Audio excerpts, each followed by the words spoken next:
우리 성경이 술술 믿음이 쑥쑥 95번째 시간을 함께 하도록 하겠습니다. 오늘은 농부 하나님이라는 제목으로 하나님 말씀 연구하겠는데요. 저희가 지난 시간에 산상수훈을 좀 살펴보았습니다. 한마디로 우리가 진정으로 하나님의 헤세드, 즉 언약적 사랑을 깨닫고 그분의 언약의 가치를 우리가 정말로 알았다면 우리도 이제 우리의 이웃에 대하여 심지어 원수까지라도 사랑해야 된다.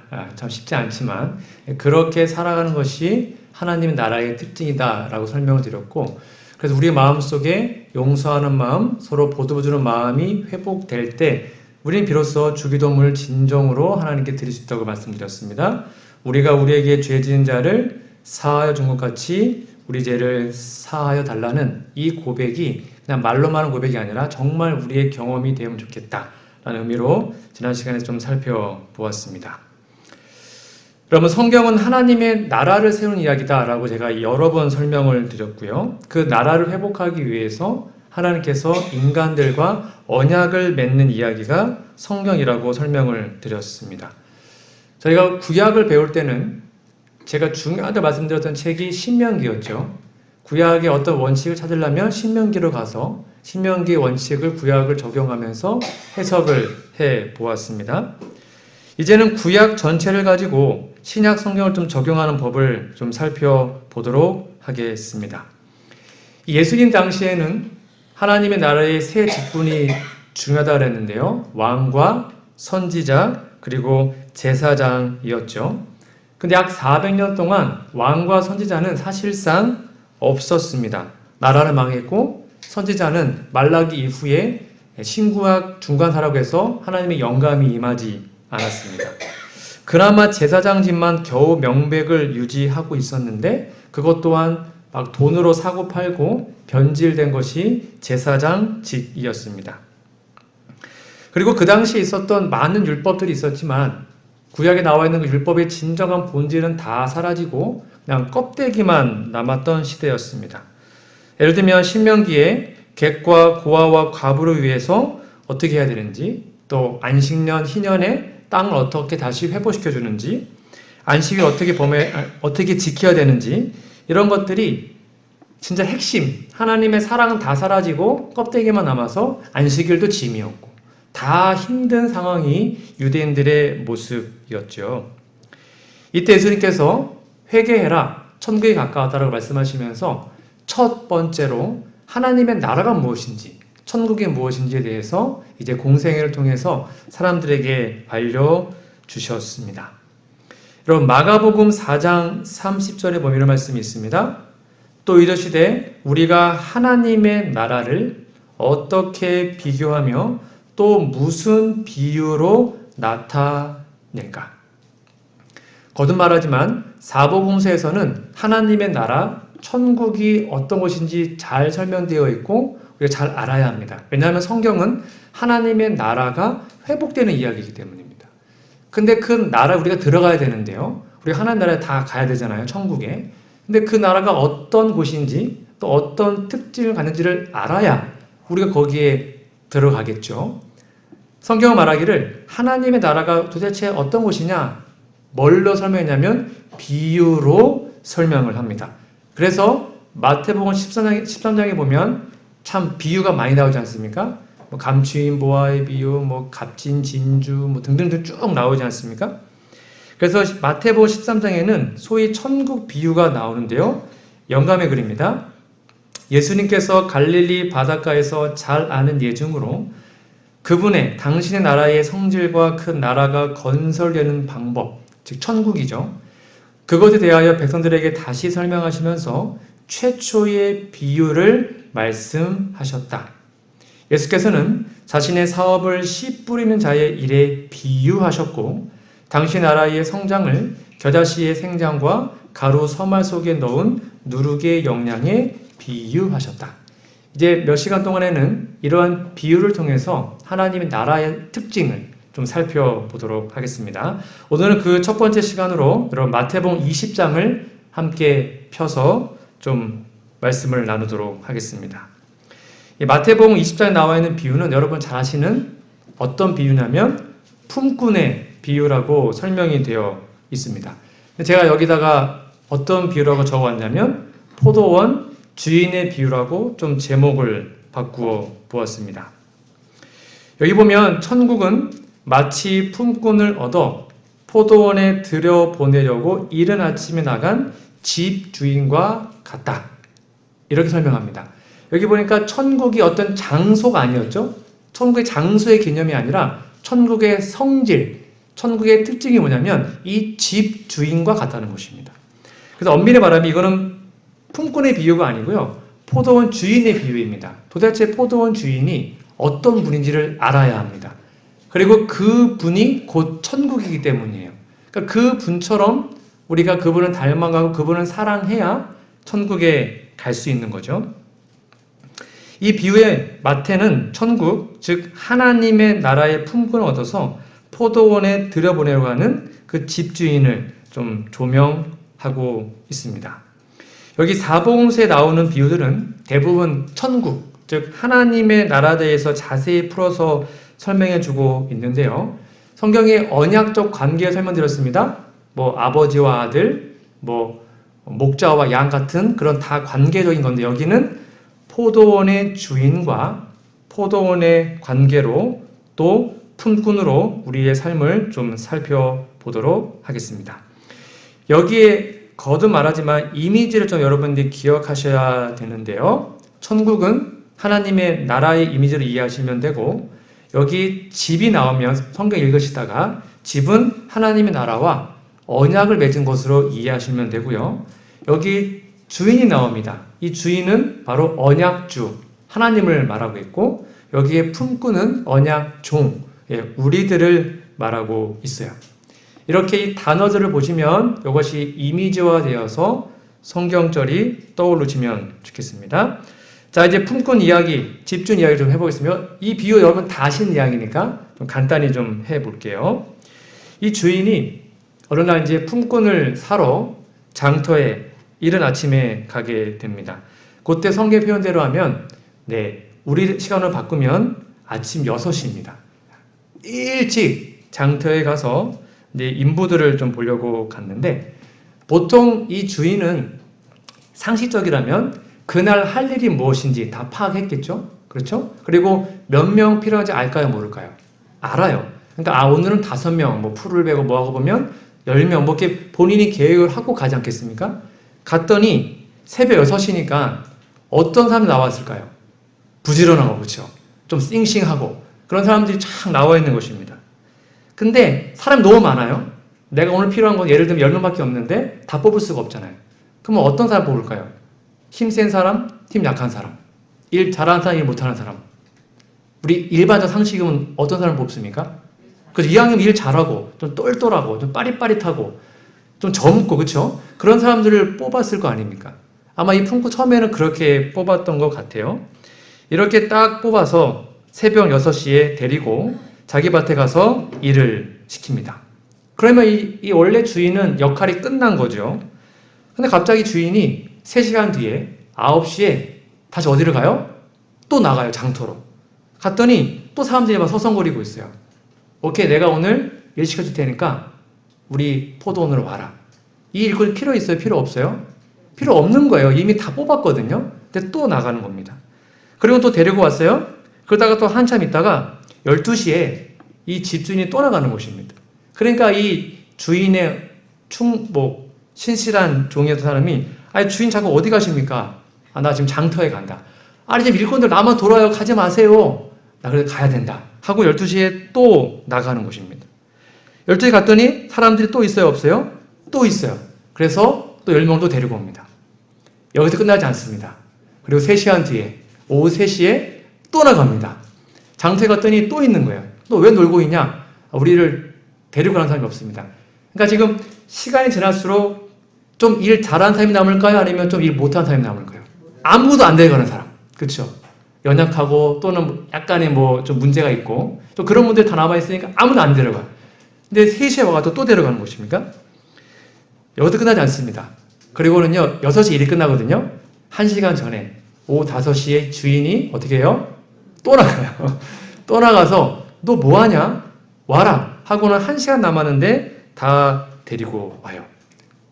제가 좀 상상을 해봤습니다. 그러면 그 장터에 과연 몇 명 남았을까요? 아무도 안 남았을 겁니다. 이 주인은 다 데리고 온 거예요. 다 데리고 온 거예요. 1시간 남았는데 대부분 집에 돌아갔겠죠. 근데 끝까지 남았던 그 사람들 하여튼 다 데리고 왔지 않았을까 좀 상상을 해봤습니다. 그리고는 6시에 끝나요. 품삯을 계산해주는 장면이 나오는데 어떻게 계산합니까?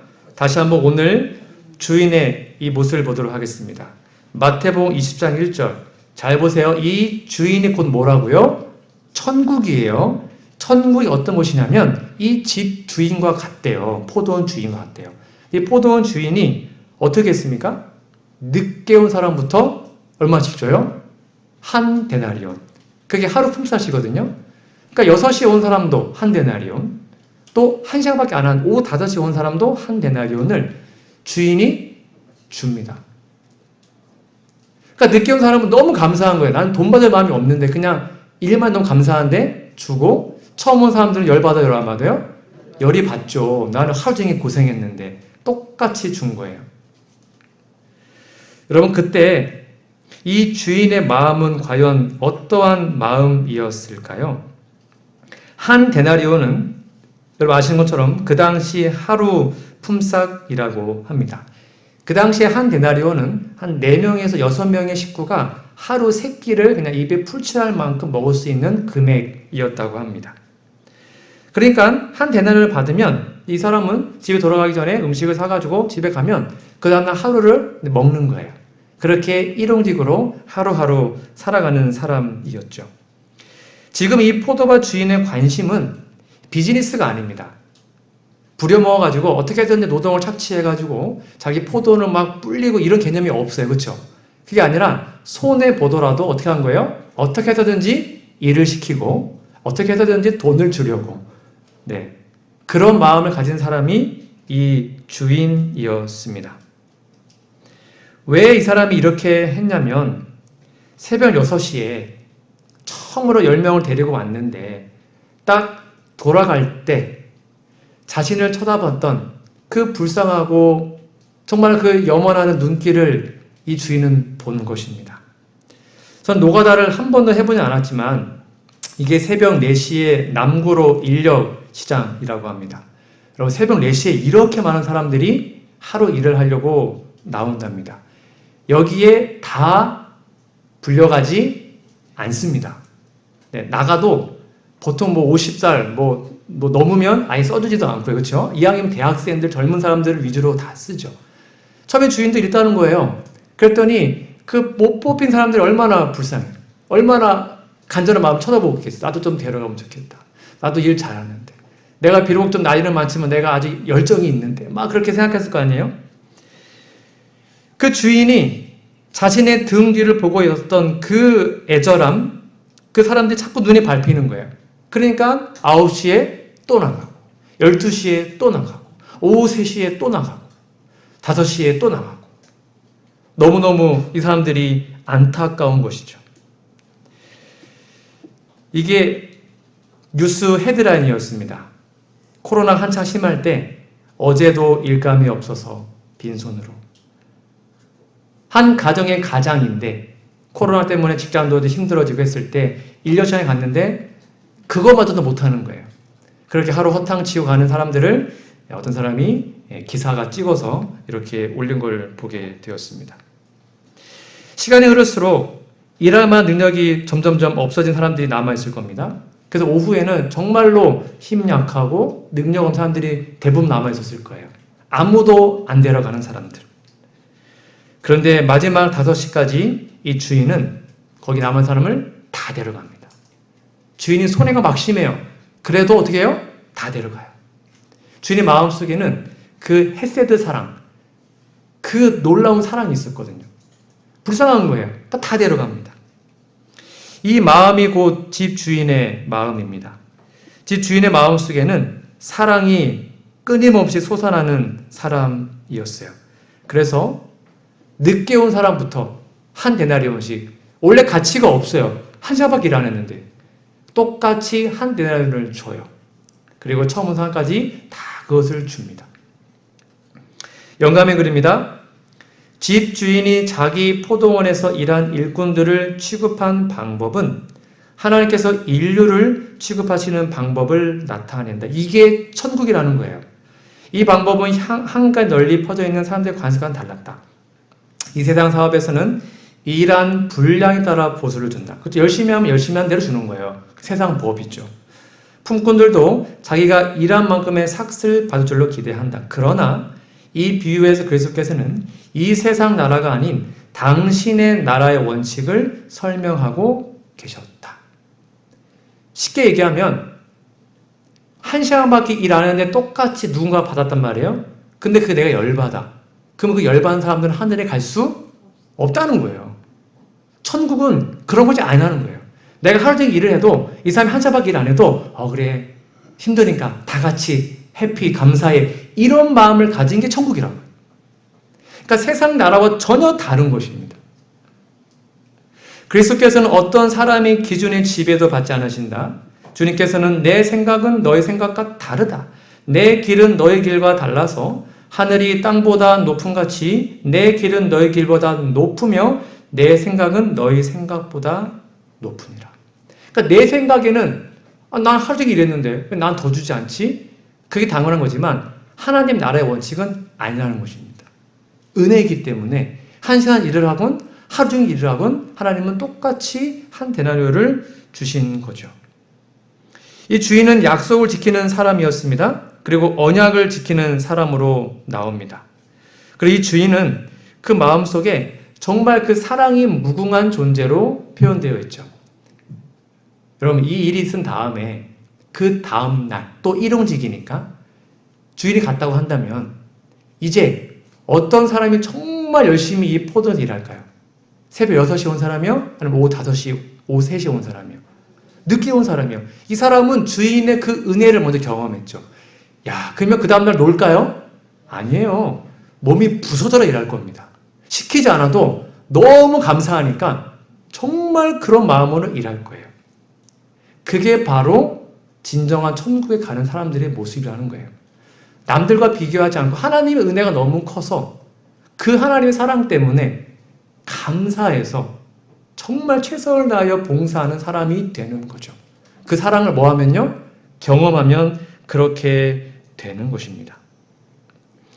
성경에는 안 나와 있지만 여기 제가 좀 더 상상을 좀 보태봤습니다.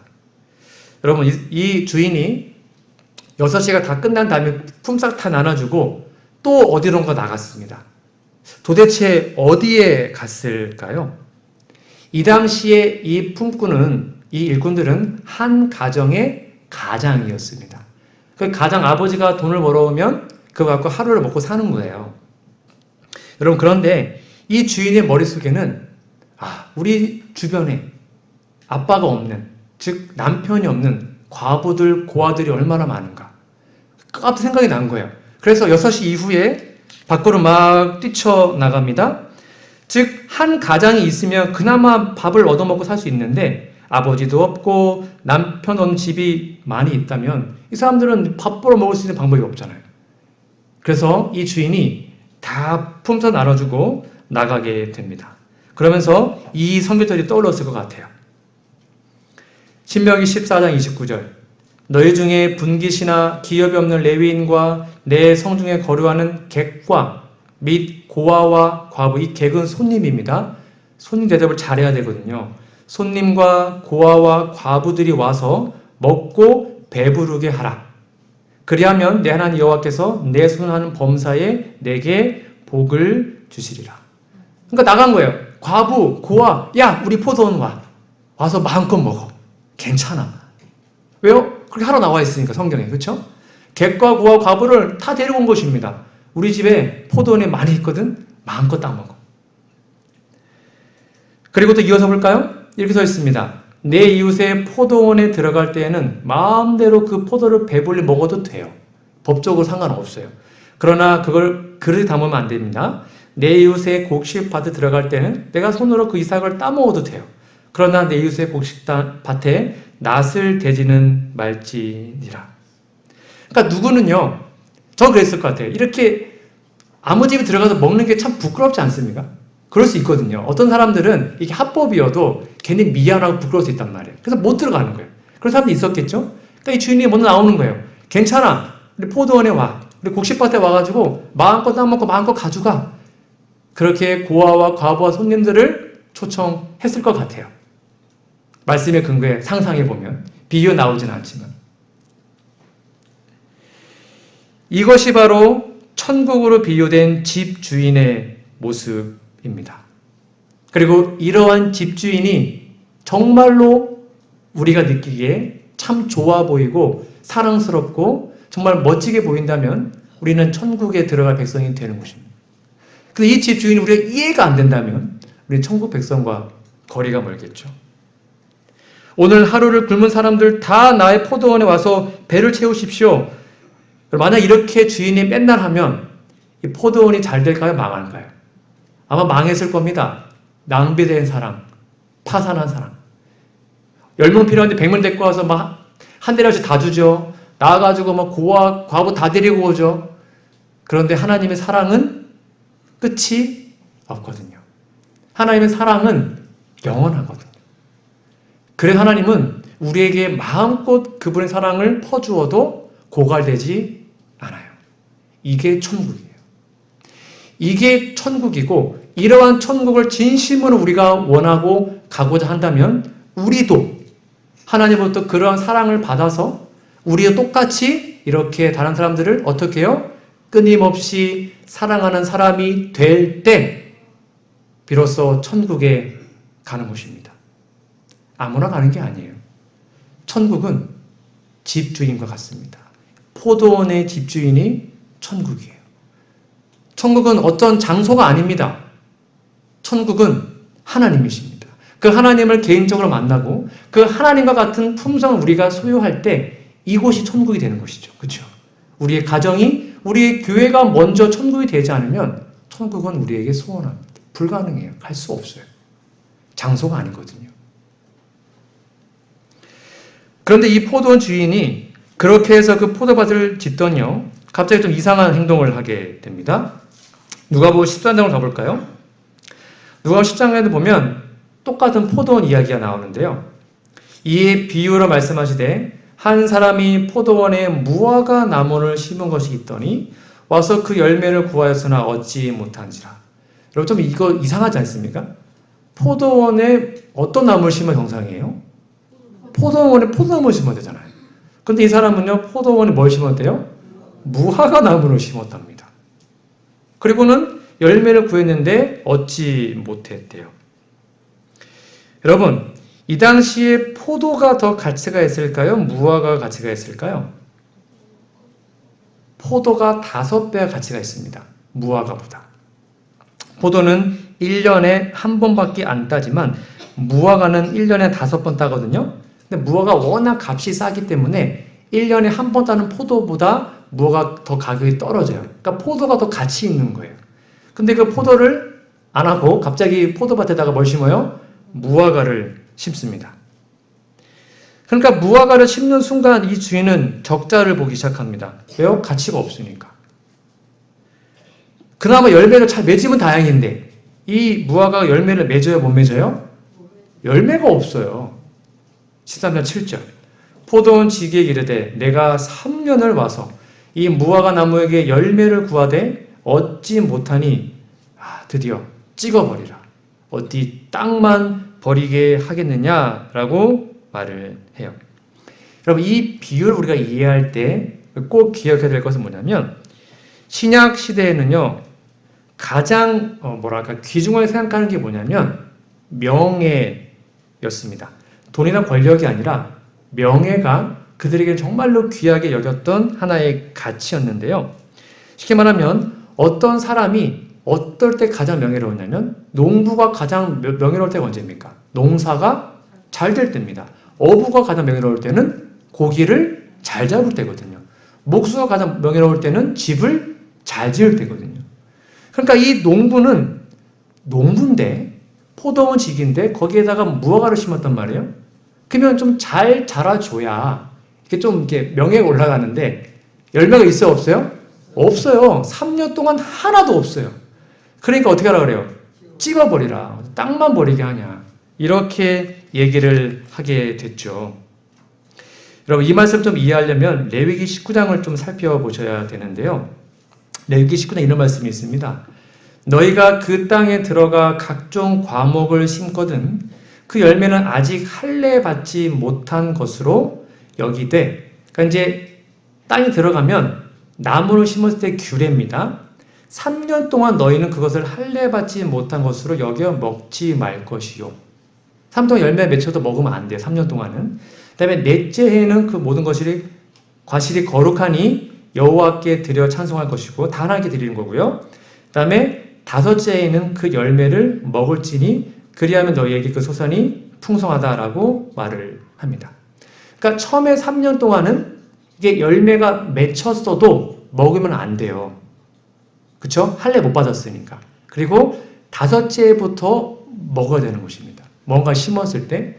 근데 이 나무는 처음에 3년 동안 아예 열매가 없어. 그러니까 여기 지금 열매를 맺은 후로 3년이니까 이 열매가 계속 없으면 이 나무의 가치는 진짜 없는 것입니다. 아직 5년 더 남았거든요. 진짜 먹으려면. 3년 지나고 여기 5년 뒤에 먹으니까 3년 뒤에 열매 맺지 않으면 계속 열매를 먹지 못하는 상황에 되는 거예요. 여러분, 이 비유의 핵심은 무엇일까요? 이 농부의 모습은 별 값어치 없는 무화과 나무가 우리들이에요. 우리들. 이 무화과 나무로 표상된 우리들을 하나님의 포도밭에 심어 놓으시고 열매 맺기를 간절히 기다리시는 하나님의 헤세드, 언약적 사랑을 보여줍니다. 하나님은 지금도 우리에게 끊임없이 얘기하십니다. 조금만 더 있으면 열매 맺겠지. 조금만 더 참으면 변화되겠지. 자, 정말 조금만 더 하면, 결혼하면, 아기 나면, 뭐 하면 이 영혼이 좀 변화되겠지. 하고 지금도 참으시는 게 하나님이 바로 저와 여러분을 참으시는 모습이라는 거예요. 정말 공의대로 한다면 진작에 찍어버리는 거예요. 아무런 열매가 없는 우리의 삶. 근데 하나님은 찍어내지 않으십니다. 한 번만 더 말씀하시면서 우리에게 은혜의 시기를 연장하시죠. 다시 말합니다. 이거는 농부에게 있어서 불명예입니다. 교회에 사랑이 없고 교회에서 다툼이 있고 서로 불화하면 하나님이 욕먹는 것입니다. 근데 하나님은 그거를 뭐 하시는 거예요? 인내하십니다. 농부가 농사를 못 져요. 얼마나 불명예해요. 근데 그 농부는 그걸 감내해요. 한 번만 더. 그래, 걸음을 파고 땅을 파고 한 번만 더. 이게 바로 하나님이 바로 저와 여러분들을 대하시는 모습인 것입니다. 다시 한번 볼까요? 이렇게 써 있습니다. 포도원 지기에게 이르되 내가 3년을 와서 이 무화과 나무에서 열매를 구하다 얻지 못하니 찍어버리라. 어찌 땅만 버리게 하겠느냐. 대답하여 이르시되 주인이여 금년에도 그대로 두소서. 한 번만 더 기회 주면 안 되겠습니까?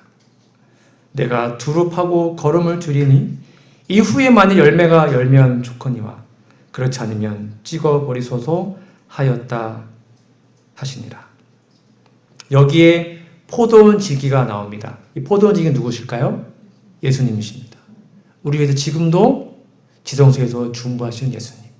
그 예수님이 하나님께 얘기하십니다.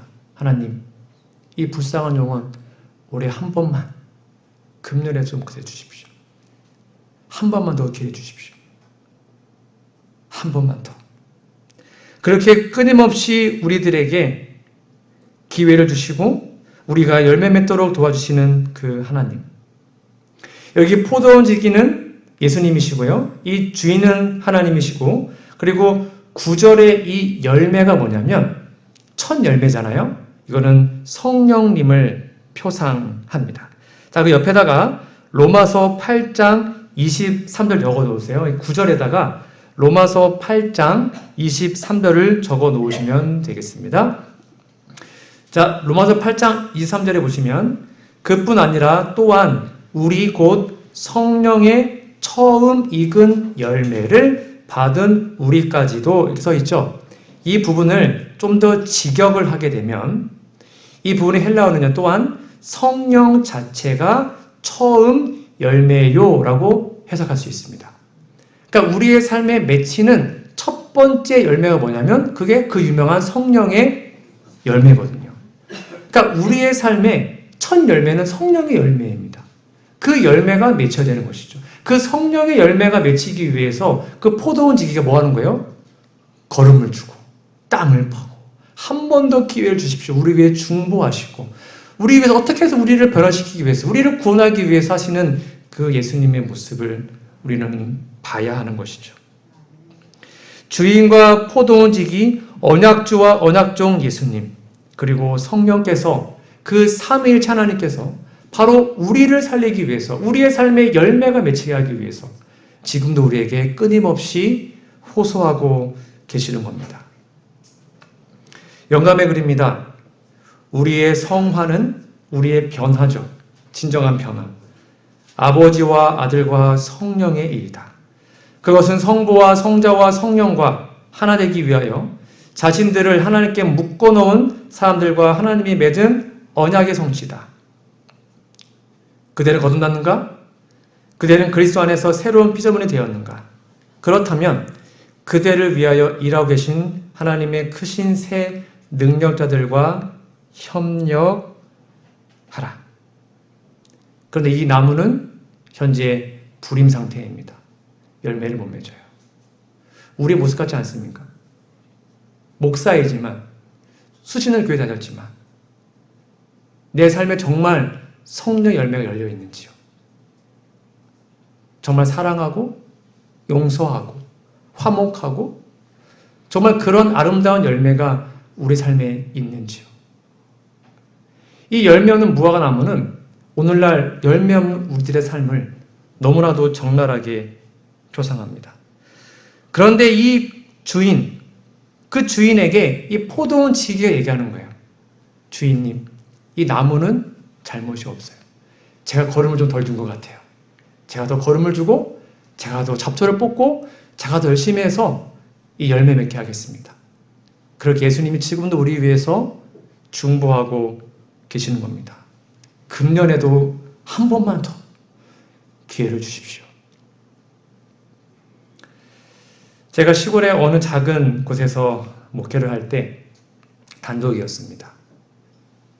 참 거기도 다툼이 많은 교회라고 소문난 교회였지만 3년 동안 단 한 번도 싸우지 않고 참 재미있게 은혜롭게 교회 활동을 열심히 했었습니다. 제가 3년 때 되는 그 이제 연초에 우리 1년 계획 짜지 않습니까? 신년 수련회로 다 모여서 1년 계획을 막 짜는 중에 한 장로님과 집사님께서 회의 중에 막 싸우셨습니다. 제가 막 뜯어 말렸는데도 그냥 막 싸우셨습니다. 막 쌍욕도 하시고 제가 할 수 있는 게 없었습니다. 그냥 가만히 있었습니다. 그리고는 그 일이 다 끝나고 저는 그게 되게 충격이었는데 그분들은 그게 되게 그냥 당연한 거였나 봐요. 다 끝나고는 목사님 이제 회의하세요 이러는 거예요. 그 회의가 되나요? 지금 시컷 싸워놓고 제가 기도하시죠? 하고 기도를 했어요. 근데 막 눈물이 나는 거예요.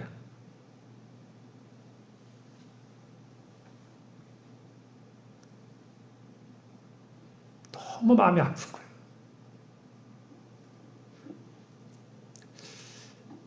서로 사랑해도 될까 말까인데 왜 싸울까? 그래서 하나님께 기도했습니다. 하나님, 제가 못나서 제가 정말 목회를 잘 못해서 우리 교인들이 싸웠습니다. 하고 정말 펑펑 울면서 눈물이 났어요. 막 펑펑 울면서 기도를 했어요. 근데 감사하게도 그때 거기 모여있던 모든 분들이 다 회개했습니다. 그 즉시 사과하고 그래서 그해 어느 때보다도 화합하며 한 해를 시작했습니다. 우리의 모습이 이렇지 않습니까? 사랑해도 사랑하며 서로 섬겨도 될까 말까인데 서로 다투고 싸우고 미워하고 연합하지 못하면 근데 그런 존재까지도 예수님은 뭘 하시는 거예요? 내가 잘못한 거예요. 제가 걸음 안 줬고요.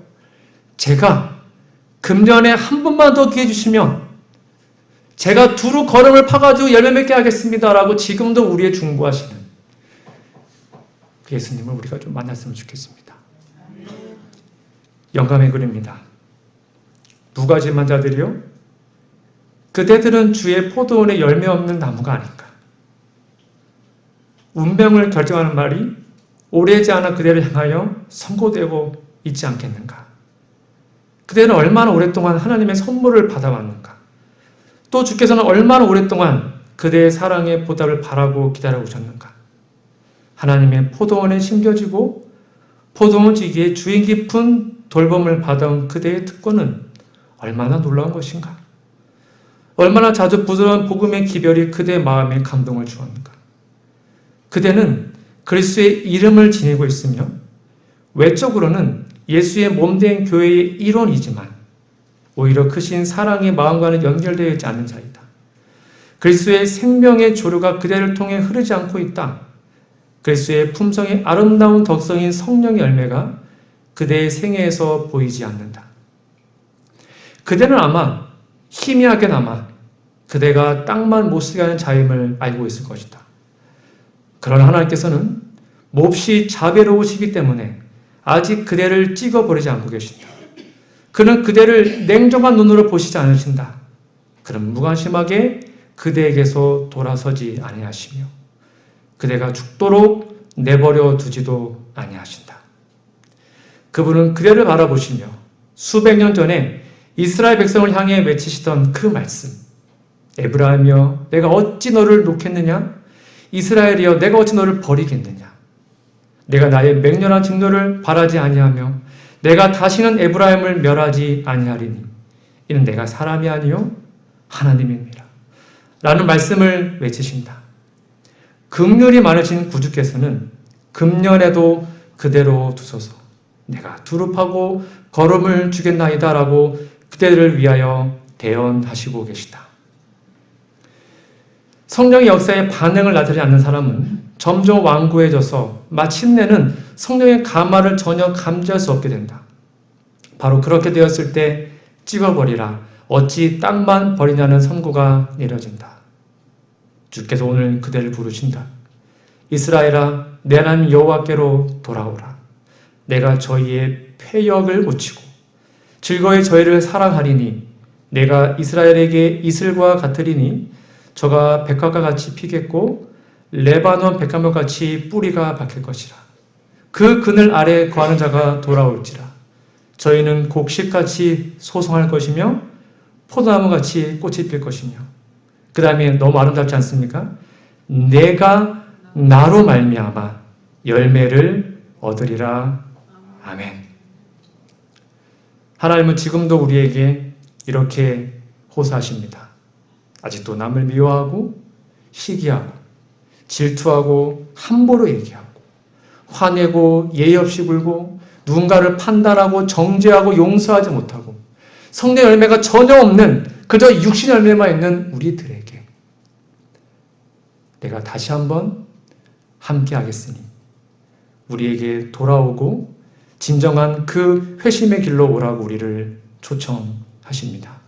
이런 예수님의 부르심에 여러분 응답하셔서 다시 한번 우리의 마음의 죄를 살피고 혹시 우리의 언행과 어떤 우리의 표정과 우리의 행동은 누군가가 상처가 되었다면 그 자 다 내려놓고 먼저 사과하고 용서하고 하나 되는 그러한 우리 영원교회가 되기를 간절히 바라며 오늘 말씀 마치도록 하겠습니다.